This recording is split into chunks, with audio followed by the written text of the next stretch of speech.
సిద్దిపేట జిల్లా కేంద్రంలోని మోహినిపుర 4 అంగన్వాడీ కేంద్రాలలో గ్రోత్ మేళా కార్యక్రమాన్ని నిర్వహించారు సిబ్బంది. గ్రోత్ మేళాలో భాగంగా మోహినిపుర అంగన్వాడీ 1, 2, 3 సెంటర్లలో 5 సంవత్సరాల పిల్లల బరువు ఎత్తును చెక్ చేశారు.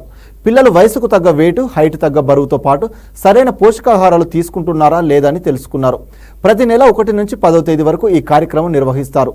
7 నుంచి 3 సంవత్సరాలలో పిల్లలకు అతి తీవ్ర పోషణ ఉంటే వారికి బాలామృతం ఇస్తామన్నారు అంగన్వాడీ సిబ్బంది.